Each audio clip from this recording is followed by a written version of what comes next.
Hi, this is Marsha. And this is Kelly. We are the 2U's of 2U's Fiber Adventures. Thanks for stopping by. You'll hear about knitting, spinning, dyeing, crocheting, and just about anything else we can think of as a way to play with string.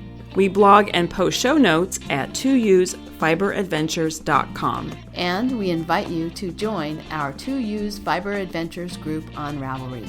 I'm 100 Projects. And I am Better in Motion. We're both on Instagram and Ravelry, and we look forward to meeting you there. Enjoy the episode.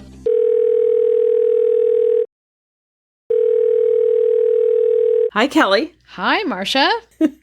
It's evening. Well, and I think we need to be honest with people. Okay. That we have spoken for an hour and 23 minutes before recording a single minute of the podcast. That's true. And we had a lot couple to talk of about. Glasses of wine or whiskey, depending. Yes, and I don't know if you can hear the ice, but full disclosure again, I'm on my second whiskey. Yes. So, Godspeed that we can get through this. Yeah, so in my defense, I spent my day during summer vacation at a meeting that was, we have a consultant that was hired by the college to find out our problems with enrolling students so that we can enroll more students. And on Tuesday, they gave a presentation, and honest to God, I wanted to stand up and say, well, as they were presenting all the things we were doing wrong, I wanted to stand up and say, can I get an amen? Because they were so right. And everybody would have joined me in that amen, right? They would have been like, yes, yes, yes. Amen, sister.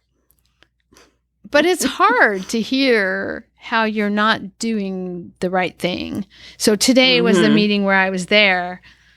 So they did their presentation on Tuesday, and then yesterday and today they had meetings for like, okay, how do we fix this? Yeah.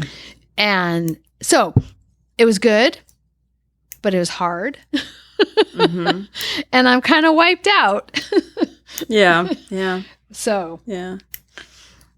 But I'm looking forward to talking to everybody because that's always a good time.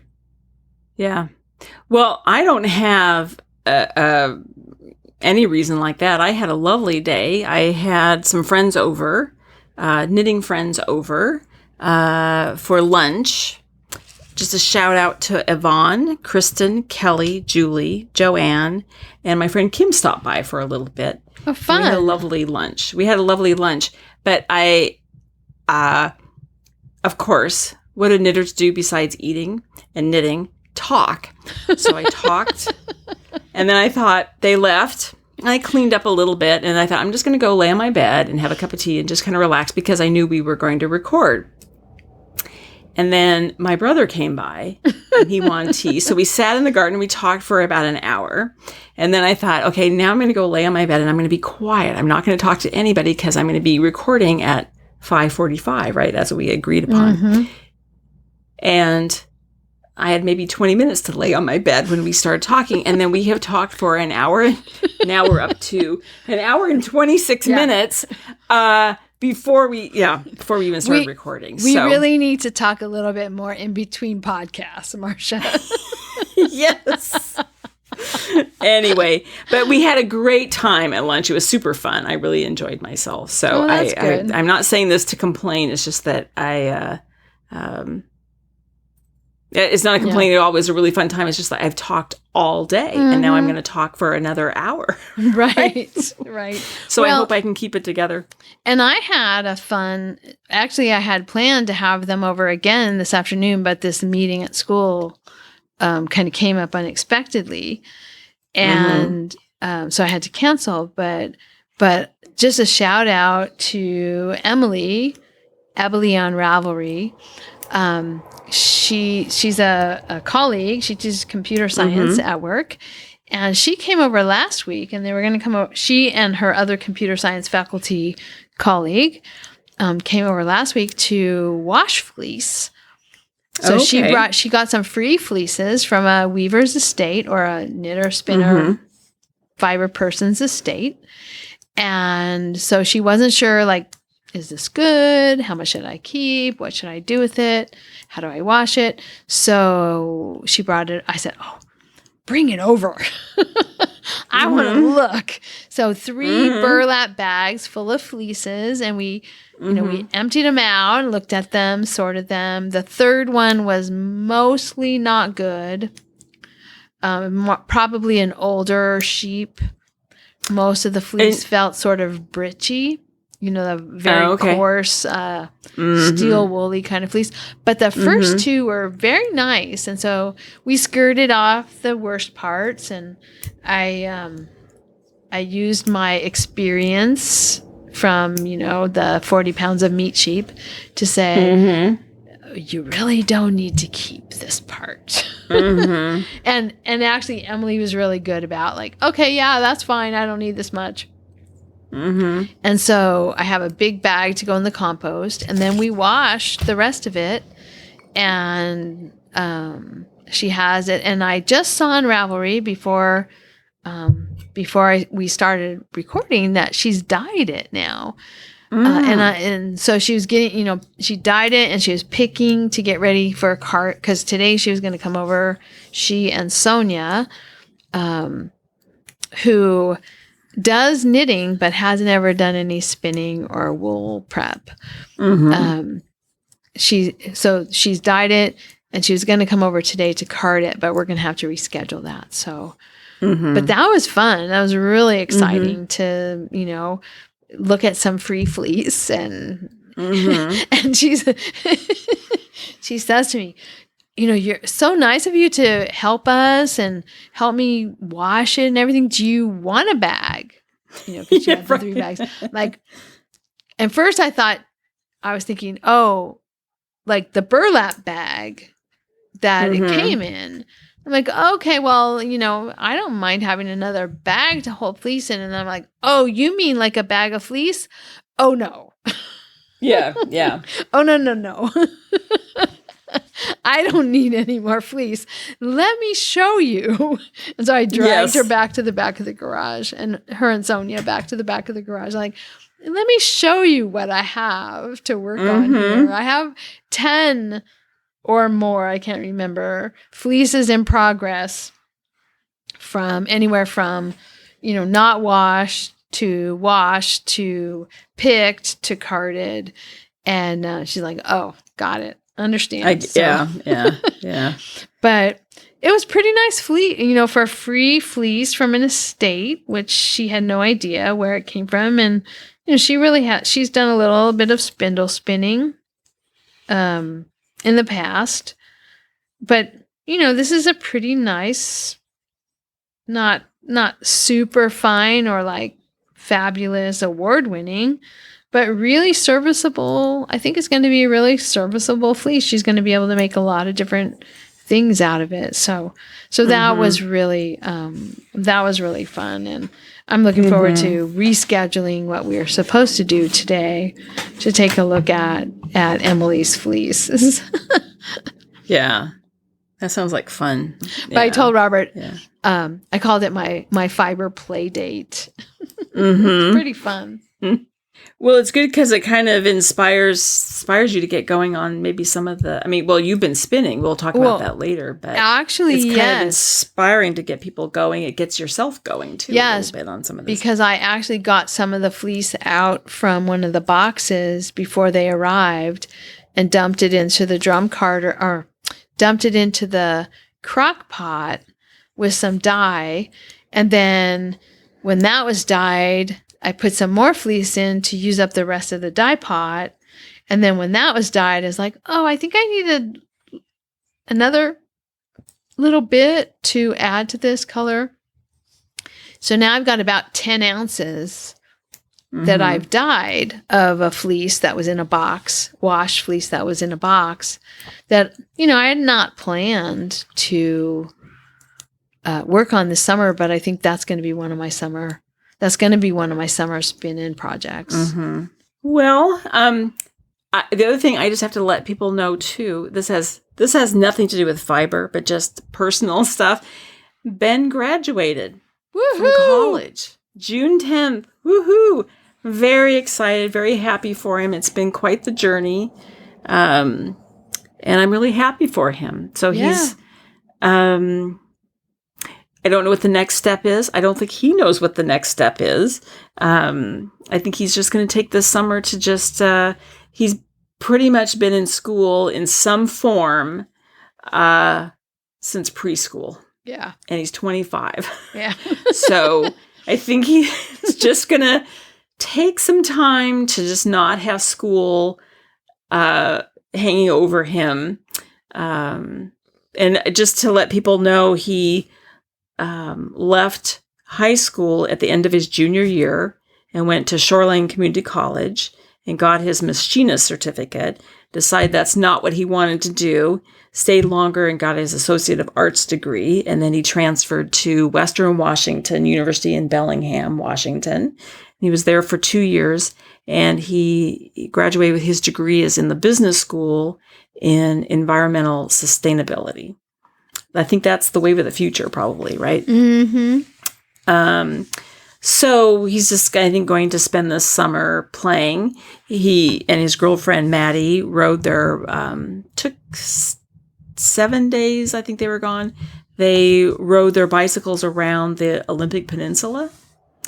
And it was really interesting. Makes me want to get a bike and ride around the Olympic Peninsula. I have to say, looking at their pictures and their videos, is that going to happen? Probably not, but it was very inspiring, and one can dream. But I just assumed they were going to be the entire time on Highway 101, which is the highway that, goes around the peninsula and actually goes down. I think it goes all the way through to you're on 101, right? So it goes all the way through California. But there's the, I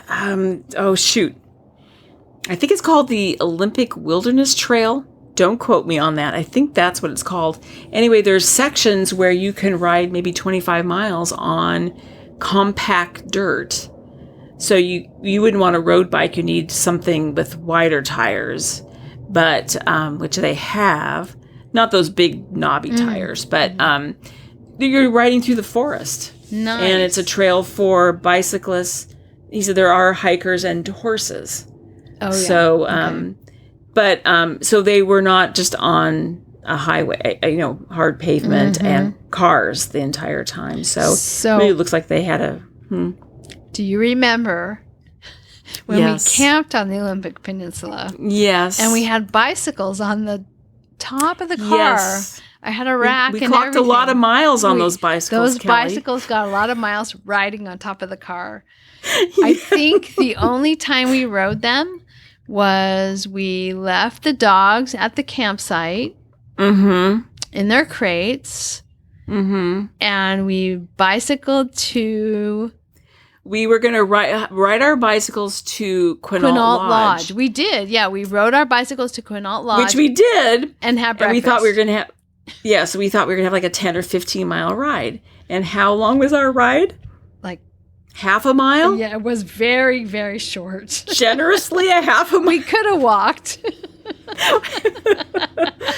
Well, in our defense, Kelly, this is before we had phones and stuff. We were right, where we could Google the distances and stuff. Yeah. Well, because I remember we got all of our bike gear on, helmets and our little stretchy elastic pants with the leather crotch and everything. For a half a mile. Yes. But I remember breakfast was really good, and I thought Quinault Lodge was excellent. Yeah. I also found out, too, they don't even have the right clothing. Like, they don't have, like, bike shoes, like shoes for if you're doing long distance, you have that stiff sole. Ben's riding in Tevas, and, Maddie's riding in, like, Keds or something. That's not true, but something, like, they don't have, like, those stiff soles. So, like, God almighty, to be young. Oh, my gosh. Well, anyway. Thinking not about being young, but about, like, going to Quinault Lodge and the great breakfast we had there. Yeah. Robert and I, again, we will get to knitting sorry, but we've had a lot going on in the last couple of weeks, Marsha and I. Yeah. Robert and I went to have food, good food. Oh, yes. At Wool Growers Rest, which is a restaurant in Los Banos, California, Central Valley. And oh my God, it was just as good as I remembered. Well, I was very excited to hear that you were going, and I was really excited when you showed the pictures. It looks exactly the way it did when we went there 20 years ago, it probably. Looks exactly the same. And the bar looks exactly the same. Yes, and I was so happy that in our world today, that restaurant still exists. It made me very, very happy. Yeah. Yeah. So you have to tell people, you have to tell our listeners about the menu because it's such an interesting restaurant. Yes. So, okay, first of all, let me tell you, I am not a gourmet. I'm not a foodie. I like food. I'm not picky. That's not to say that their food isn't good, but I'm not. But it's not like, it's Basque food, but it's not like you're going to a fancy restaurant. And I think if you want a more sort of fancy is not the right word, but if you want a more, I'll just say fancy. I don't think that's quite the right word. If you want a more fancy Basque restaurant experience, there used to be one in San Juan Bautista. I'm not sure if it's still there. I think it still is because we've been there too. But Wool Growers in Los Banos is not fancy. This is like checkered tablecloths, walk in off the street. This is like, well, not cowboy food because it's sheep people, but like work all day on the ranch and then come in and have a good meal, right? Well, and as I recall, the tables, aren't they like really long? So like you sit with your party, but then they just line everybody up at the table, right? Yeah. So depending on how busy they are, like we were there and there was one table, the table we were at was a table just for two people, but the typical tables are long tables and they just sit you at the long tables. And so depending on how busy you are, you're sitting right next to other people, which is fun. I mean, that's part of the fun of it. It wasn't super busy when we were there, but it was busy enough. I was surprised at how many people were there for lunch yesterday was Wednesday. So for lunch, middle of the day on Wednesday, there was a pretty good number of people there, but not so many that we all were sitting, at the same table next to each other. But yeah, they start you off with this, you get this, chilled bottle of red wine that's my wine friends, I'm not sure they would approve, but super grapey, right? Not very high alcohol content at all. And then they give you vegetable soup. That was the first course. And then the next thing they brought to the table was beans, and they're like pink beans. I don't know if they're like King City pinks, which are great beans. And I need to get a recipe. But they're not like fresh green beans, right? No, they're like not green beans. They're dried beans. And they're not kidney beans or black beans or like chili beans. They're and I looked up a recipe for Santa Maria beans because I think they're closer to that. But yeah, so a Basque bean recipe. Very good. And then you get a salad course, and then you get, and this blew my mind the first time we went there, you get a lamb stew course. So the first time we went there, I had ordered lamb, and I can't remember what exactly I ordered, but when the lamb stew came, I thought, well, I didn't think this is what I ordered, but I guess this is the lamb I ordered. And so I was eating it like it was my main dish, not realizing it was just one of the sides that come with the meal. And then so after the lamb stew course and the salad, then you get your main dish, which I had lamb chops, Robert had pork chops, And you have French fries with that. So your main course comes with French fries. And oh my God, I had 3 lamb chops, which I couldn't eat all of them. I brought one home for Aunt Betty. Robert had 2 enormous, like family-sized pork chops. Mm-hmm. And so soup, salad, bread, beans, lamb stew, French fries, and your main meat, what you choose. And they had other meat choices like chicken and yes, I'm actually looking at the menu. I put a link in the show notes just now, Kelly. Oh, good. Yes. So for $26 per person, all those sides, and you can choose baked chicken, tri-tip, lamb chops, pork chops, pig's feet, ribs, fish, shrimp scampi. And at the $35 level, New York steak, ribeye steak, lamb chop loins, oxtails, lamb shank. And then all those sides. Bread and butter, bottle of our house red wine, vegetable soup, Basque beans, green salad with our house dressing, lamb stew, chicken and rice on Sundays, fries, and an ice cream cup or soft cheese. Yes. So for dessert, dry Monterey Jack available for purchase. Robert had the ice cream cup, and there was a little table tent on the table with the Basque cheesecake. And I don't really like cheesecake, but I thought, okay, I'm going to try this because Basque cheesecake sounds interesting. It's made with sheep cheese. Mm-hmm. And so I thought, oh, that sounds interesting. So I had the cheesecake, which was not sweet and sort of, I'm not a big fan of regular cheesecake, like New York cheesecake, because it's so, I don't know. There's a sweetness to it, and there's also like a slipperiness to it that I don't enjoy. Mm-hmm. So cheesecake is not my thing. But this one was interesting. It wasn't as sweet as a regular cheesecake, and it was much more cheesy. Mm-hmm. Like you can more taste that it was like, that it was like cheese.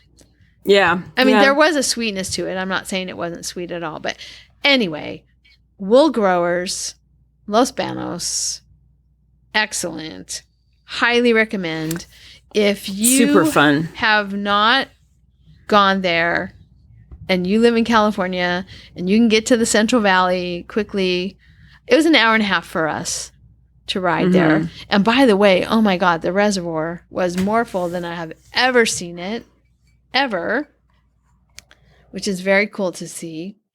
But yeah, I would highly recommend try wool growers. And if you're in Los Banos and you're not up for a like humongous meal, try the bar. That bar is interesting. Dead animals on the wall, moose. Well, not a moose head, but maybe they need a moose head. I know where there's a moose head. Maybe they need a moose head. So anyway, interesting bar. Looks like it would be fun. We've never been actually in the bar. We've never just gone there for a drink because it's so far away for us that when we go for a dinner or a lunch. But if you're in the area, highly recommend. Really fun. So it's a fun experience, yes. I have to say. I mean, you're stuffed. You will not eat dinner that night, and you may not eat breakfast the next morning. That's right. It's fun. I have to say, Kelly, I'm looking. And if it's a long distance, just to bring knitting into it, if it's a long distance, you have a long time to knit in the car before you get there, and a long time to knit on your way home. I was just going to say, I'm looking at the menu. So if you order in the bar, you get a little bit smaller. So you order your baked chicken, tri-tip, lamb chops, whatever your meat is. And then all entrees come with a choice of 2 sides. So then you can pick between the vegetable soup, Basque beans, green salad, all the other stuff. So that's kind of interesting. So you could eat a little less if you eat in the bar. Eat a little less. But then if you're really hungry and all that food that comes with either the $26 or the prime menu at $35, if that's not enough food, you can order sides.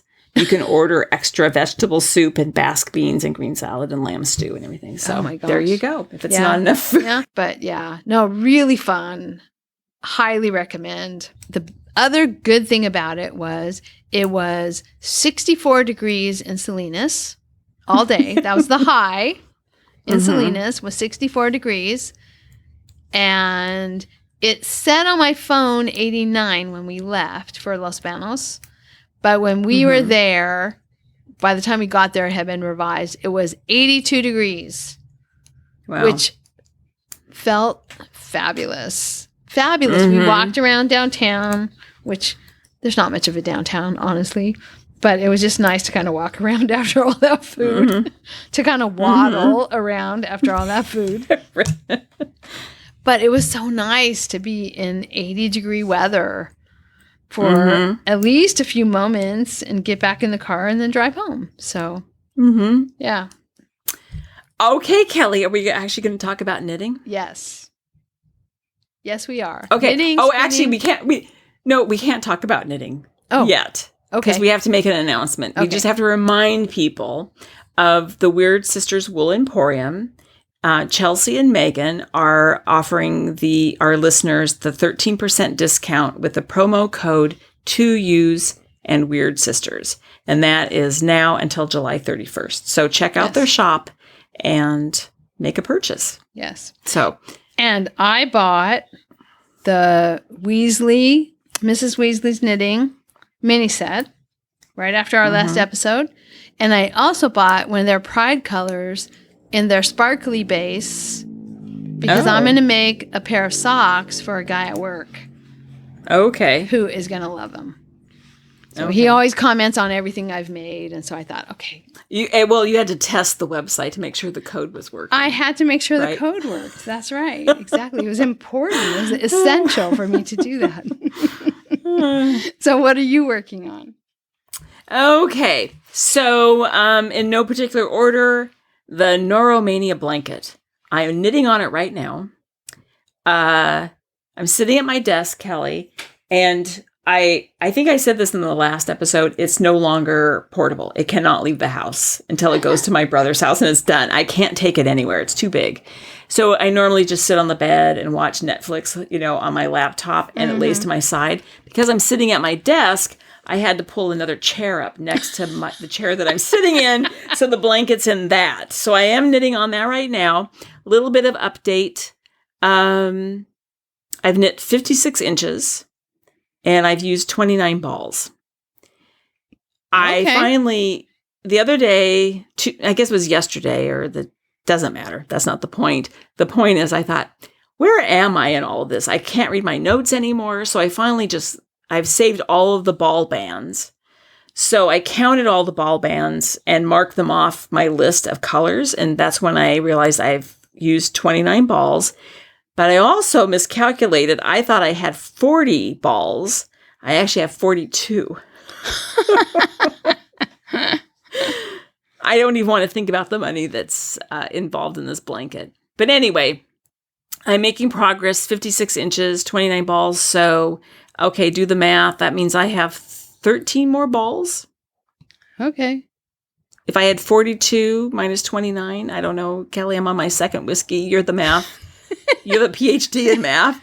No, it's not math. Right. Okay, anyway. I don't do arithmetic, Marsha. In my head. That's not part of my math ability. Anzula Socks, a couple of rows a week I do on that. So not really flowers from my garden. I've been spinning on that. I spun it on today. Pretty much every night I've been spinning on that while I watch the news. So I'm, I would say I'm a little over halfway done with how do I say this? I have 6 braids, 2 of each colorway, right? So and I'm doing a 3-ply. So the first set, I would say, I'm done with that. And I've now moved on to the second set of the 3 colorways. And I'm halfway through the first colorway. So that's where I am on that. So you're back to spinning singles. Yes, I'm back to spinning singles. Okay. And the Bankhead Hat, haven't picked it up in 2 weeks. So, and the Nanny Meyer Tea Cozy, I finished that. Did I talk about this? I can't remember. I think I was trying to finish it before. And I finished it and gave it to my friend Brian. He had a birthday party and really fun party. And I gave it to him. And I just told him, this is what I'm doing. And can you bring your teapot to me so I can fit it? Because I didn't want to show up at this cocktail party with 2 halves of the tea cozy, and then at this lovely tea cocktail party, then have to sew it together. Right. And he has sort of an unusual shaped teapot where the spout and the there's only one handle come down really low. So they're almost at the bottom of the teapot. That it's very flat and broad kind of. And so it's difficult to fit. So I just called him and said, or texted him. I said, can you just bring that teapot by? Because this is what I'm doing. So I gave him back his teapot. I wrapped up his teapot with a tea cozy on it. Nice. But it was kind of funny to me that I've said this before about tea cozies is I think by nature, they're supposed to be whimsical and lighthearted and a little outrageous and fun and playful.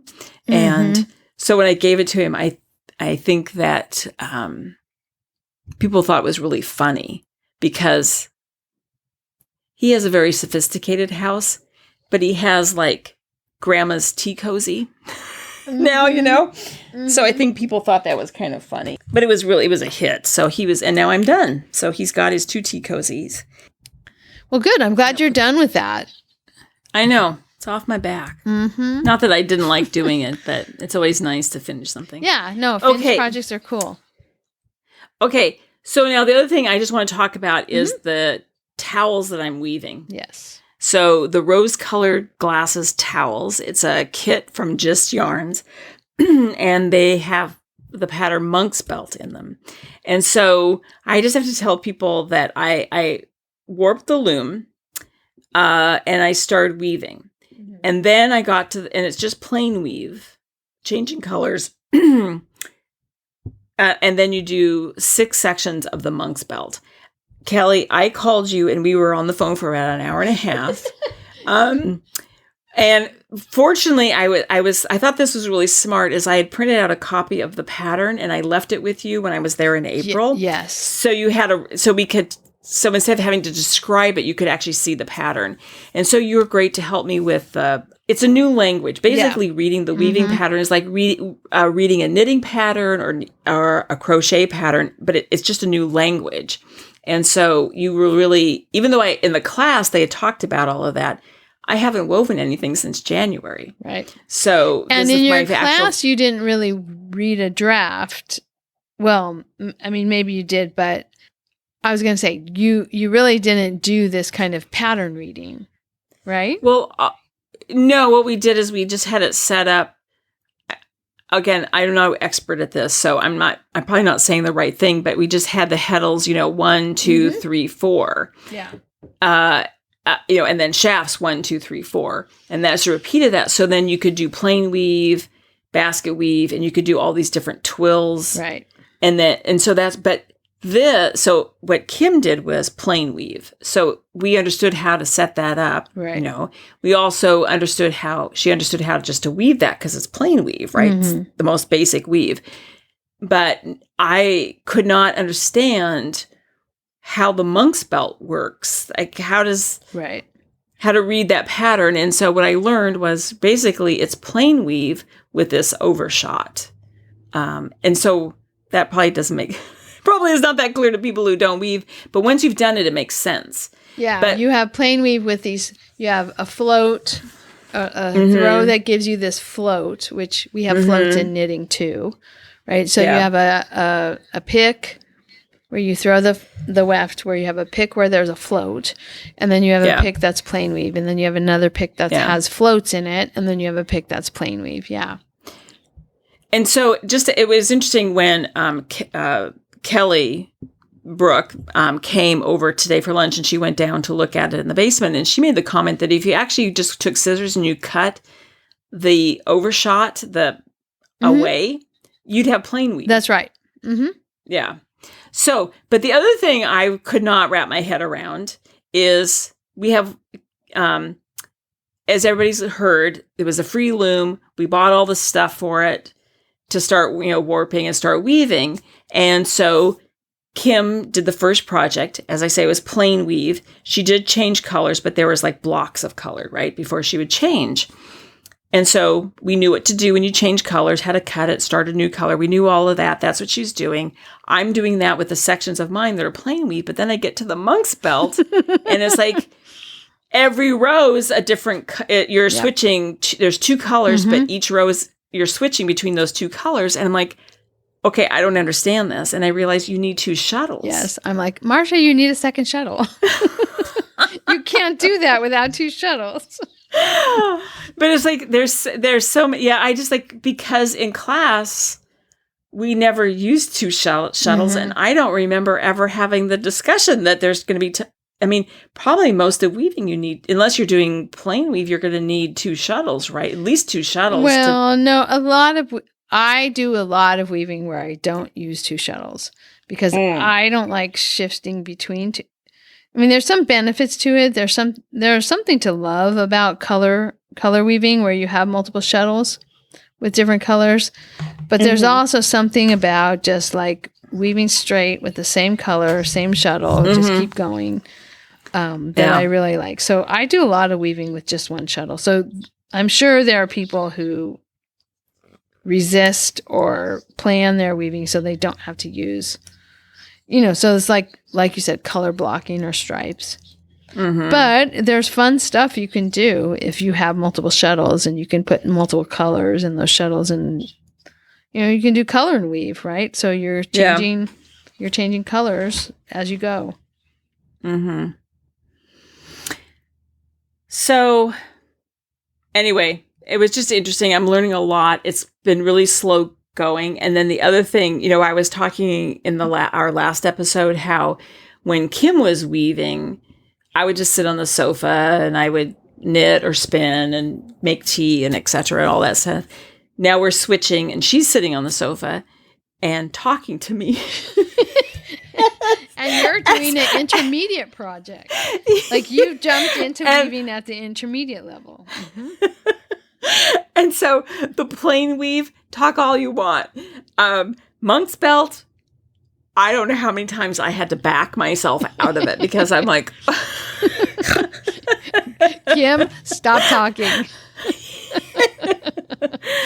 I think it will get a lot better. As I think it's going to help having the second shuttle. Since it's arrived, I've not had a chance to go down there and weave, but I'm hoping this weekend it'll be kind of quiet on Sunday, and hopefully I can go down there and I have to say too, the times I've gone down to the basement to work on weaving, I've gotten a phone call that I can't talk on the phone and do it either. So right.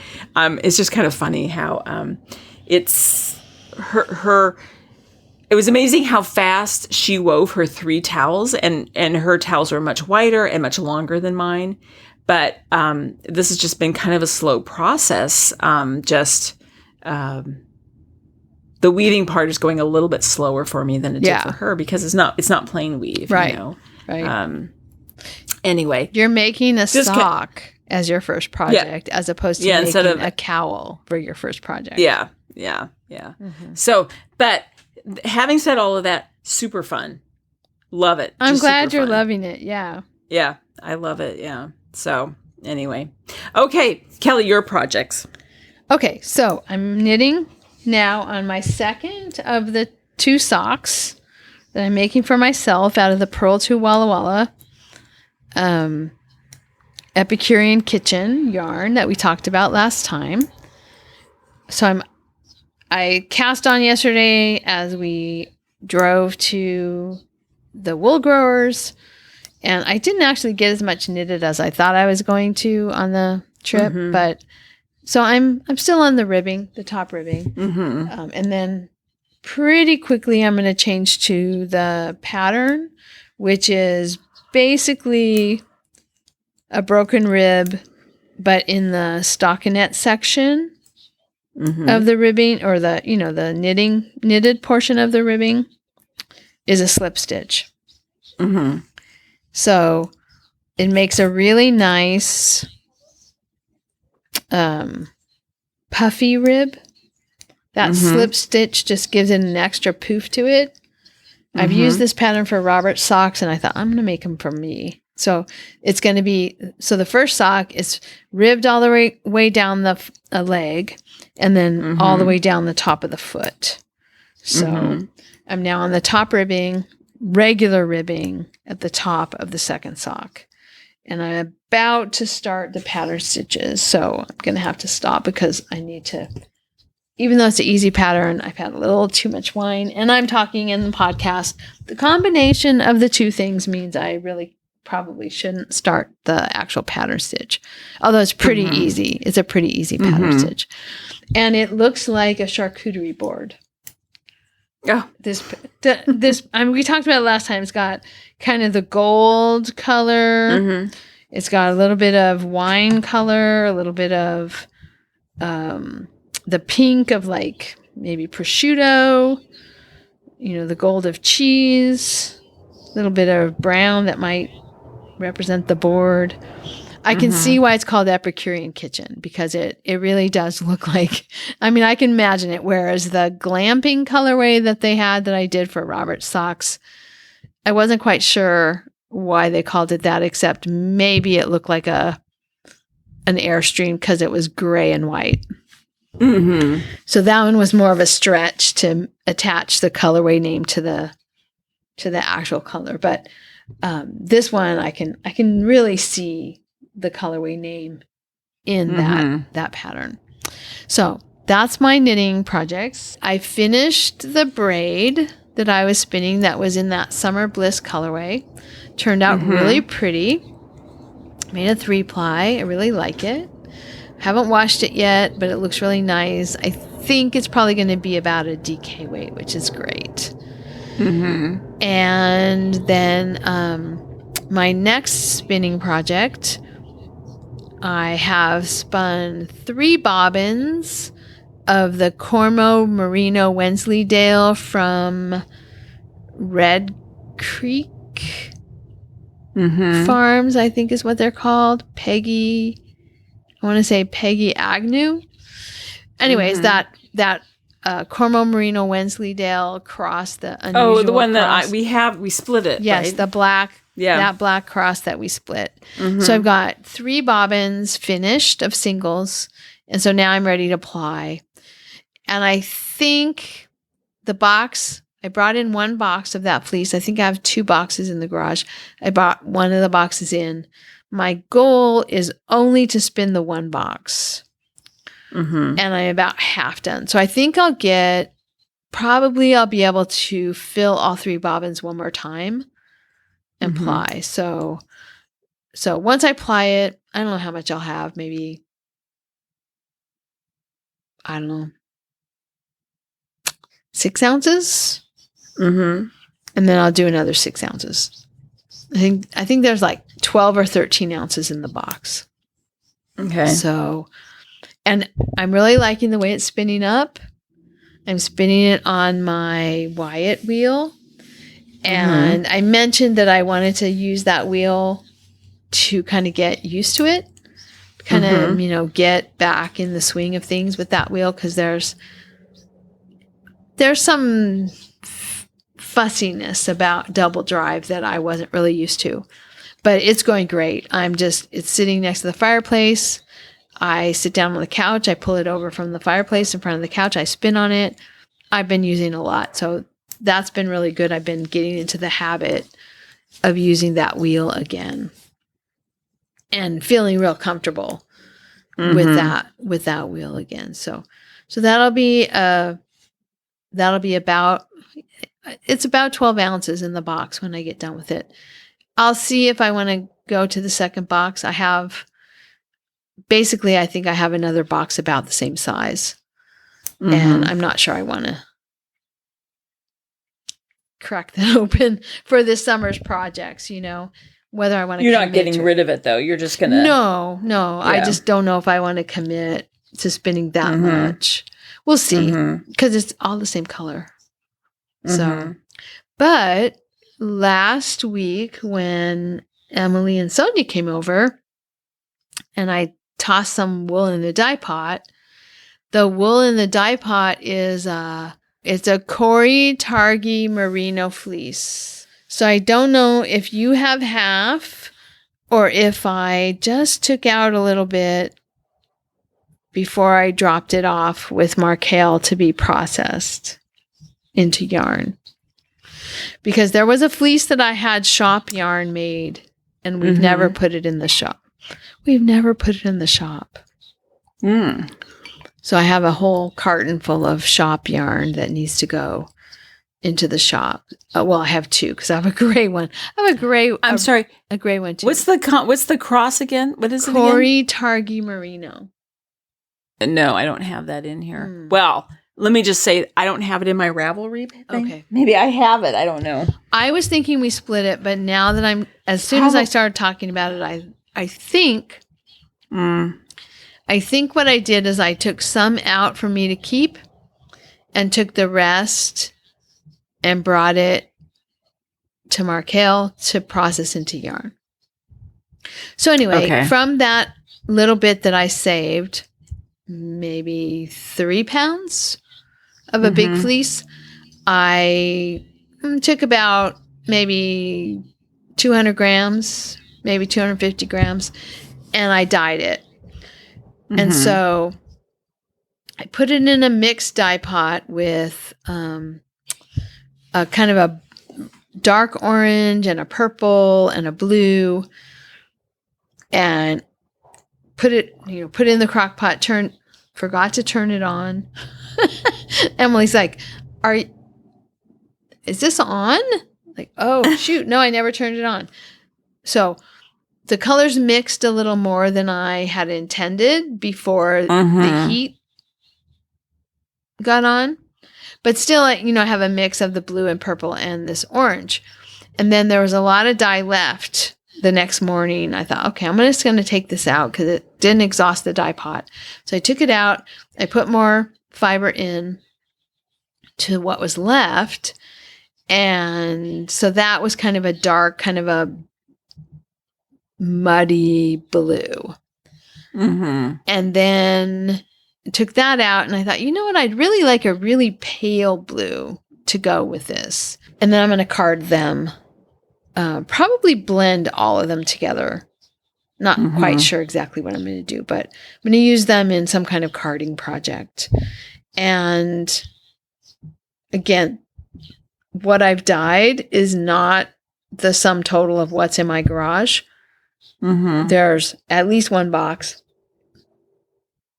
And I think I'm going to try to also finish up this box. Make super nice sock yarn. It's really soft. I think it would make beautiful hats. It was not planned ahead of time in Black Sheep. My, not Black Sheep, my spin-in projects.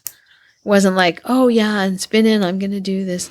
It was just, oh, people are coming over. Oh, I'm cleaning up the garage. Oh, let's grab some fleece and throw it in the dye pot.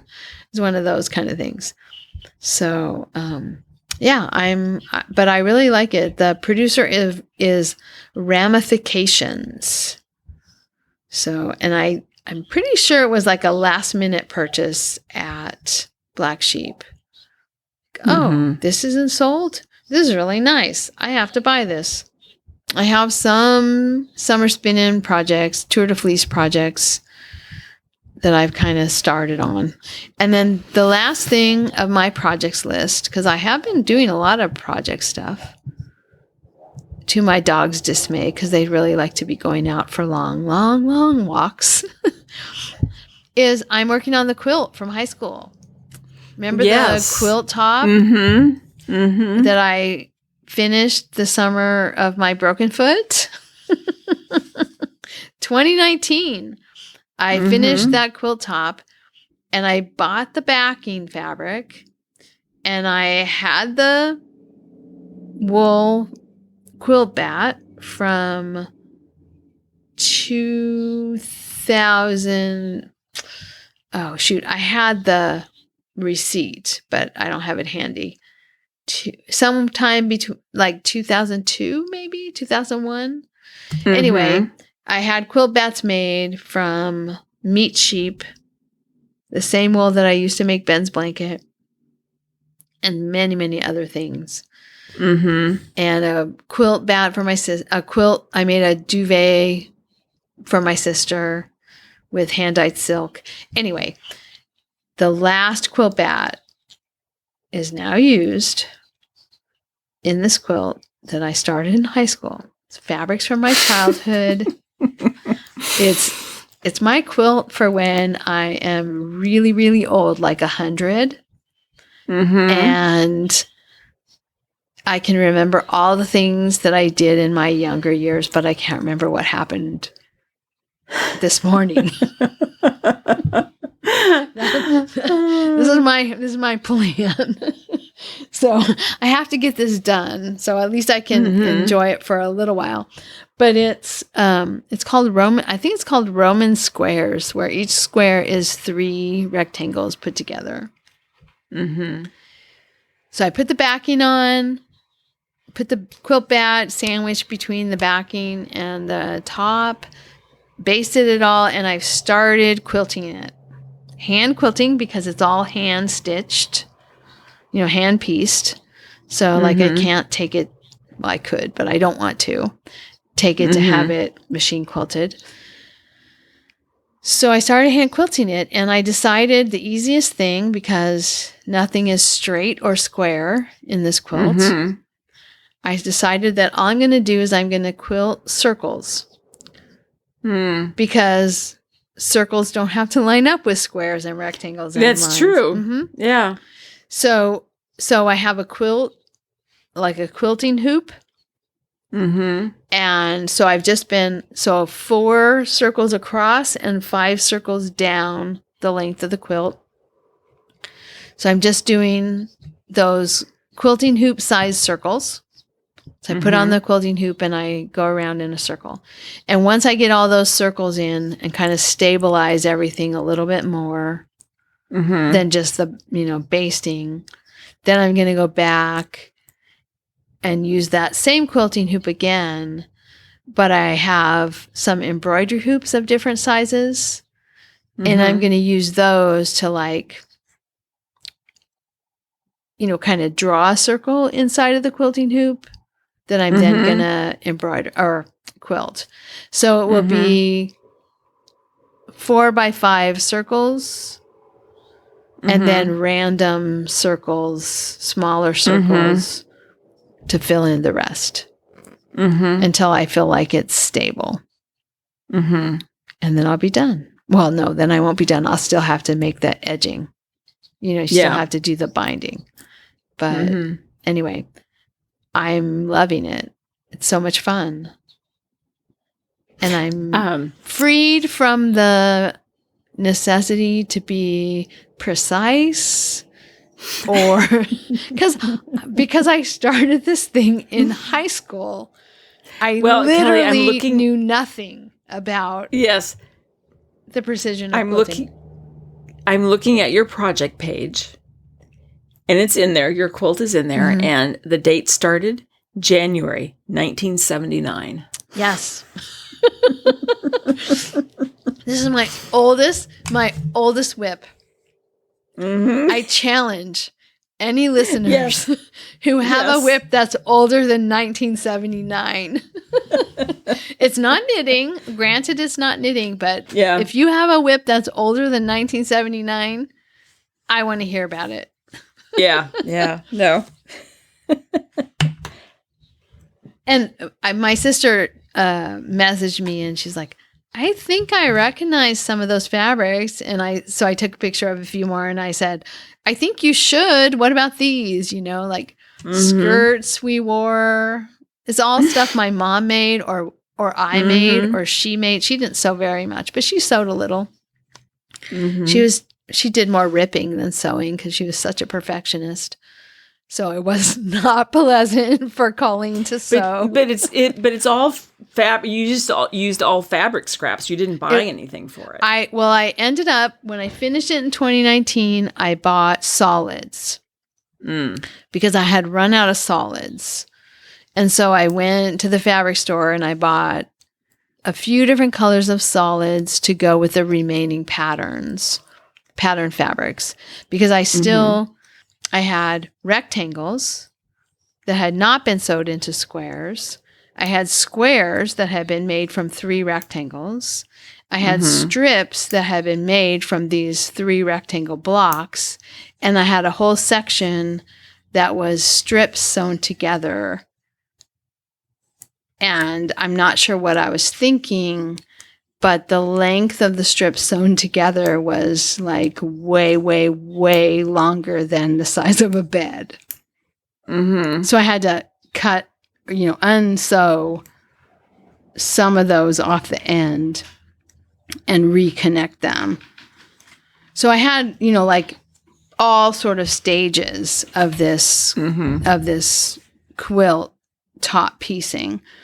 But I had more pattern fabrics cut into rectangles than I had solids. And I have a few squares that are 3 solids, or 3 patterns, but most of my squares are 2 patterns, 2 of the same pattern with a solid in the middle, or 2 solids on the edges with a pattern in the middle. And so in order to make sure I had enough, I went and bought some solids at the fabric store. But yeah, the vast majority of this quilt is scraps from garments or projects that I had made from like 4th grade on. Or that my mom had made, because she sewed for us too. And then a few small things that my sister had made, because she sewed a little, but not a ton. So yeah, it's been fun. And some of them I don't recognize. Some of them I'm not sure where they came from. But that's probably just because it was a garment that I don't have any memories of. Yeah. Some of them are from some like small sewing projects that weren't garments that I did in 4-H. Like, I don't know, maybe I made a bag, or I made a placemat, or, for somebody, and I don't really remember, because I did some of that kind of sewing too. But the vast majority of them are garments from my childhood. So anyway, I'm having a good time on it. It's very fun. My goal is to be finished with it by next summer. Okay. That's doable. Yeah. I have 9 circles out of 20 done. Oh, that you've completed? That's pretty good. Yeah. But then once I get the big circles done, I still have, that's not enough stabilization. So I still need to do small circles. So I need 20 big circles, and then I start the smaller circles. But I've got 9. Then I have a question. The smaller circles, are you using the same color thread, or are you using embroidery thread, I'm using bright colors? Different thread for all of them. Okay. So it's sewing thread. I'm quilting with sewing thread, regular thread, but I started with one color. I'm just using colors that I have. The backing of it is kind of a royal, or no, maybe more of a navy. The back of it is like a navy blue, and the front is so multicolored that I just thought, you know what? I'm just going to use. So I've got purple, I've got chartreusey green, I've got a turquoise, got a burgundy. I'm just using all the thread colors that I happen to have in my sewing box. Yeah. Cool. Yeah, pretty fun. Yeah, it really is a fun project. So fun. You've been working on it for a few years. You didn't want to end the fun, right? Right. Exactly. Like a novel that you don't want to end. That's right. Exactly. Yeah. Okay. So that's it. That's all my projects. Okay. We're going to talk about the summer spin-in. So the summer spin-in is ongoing. It started Memorial Day. It ends Labor Day. So for those outside the United States, it ends September 4th. And because we have been drinking, we decided to have a pop-up prize for the summer spin-in. So Kelly, why don't you just tell everybody what the prizes are, and then we'll talk about how to win the prizes. So, yes. Yeah. So I bought a bunch of different balls of roving from Valley Oak Wool Mill here in California. Shout out to Mark Hale and her work with the mill in Woodland, California. And so what I have is California Red. So I have 8 ounces of California Red roving. I have 8 ounces of a Targhee alpaca blend. I have 4 ounces of Shetland. And I have 2 ounces of a really soft, yummy fleece that I've not ever used before called Deboulay, which is related to Rambouillet. Mm-hmm. And all of those are prizes for our summer spin-in. So we got 4 batches of fleece. California Red, Targhee Alpaca, Deboulay, and Shetland. All up for prizes. So what we're going to do is people have been making comments in the summer spin-in discussion thread. And so what we're going to do is between now and our next episode, which will air in about approximately 2 weeks, go in and continue to make comments in the discussion thread. And in our next episode, we will pull 4 names from that thread, and you'll each win some roving. Mm-hmm. So, and we think we were talking before in our hour and a half before we started recording, that you bought these at Black Sheep Gathering a year ago, and we've not done anything with the prizes. Yeah. The Black Sheep Gathering just took place, I believe, last weekend. Mm-hmm. We decided not to attend this year. So we thought it's good to give them away now, not wait any longer. Also, we're in the middle of the summer spin-in. It might inspire people. I know people are spinning, but it might need, people who maybe have not start spinning. Also, the Tour de Fleece starts on Saturday. So that's another reason we think it's a good idea to encourage people to make a comment and spin. Yeah. So some pop-up roving. Yeah. So that's fun. Anyway, and then I think this is our last order of business, Kelly, is just a reminder again of the Weird Sisters Wool Emporium shop, that if you go to their website, and there's a link in the show notes, that you would receive 13% off your order with the promo code 2U's and Weird Sisters. Yes. And each word starts with a capital letter, but the rest of it is lowercase. And the offer ends July 31st. Mm-hmm. Yeah, so about a month left. Yeah, get shopping. So Kelly, anything else we need to talk about? Because we have... Are we officially talked out? We're done. Okay. Okay, with that, goodbye. I'll talk to you in 2 weeks. Okay, bye. Okay, bye. Thank you so much for listening. To subscribe to the podcast, visit 2usfiberadventures.com. Join us on our adventures on Ravelry and Instagram.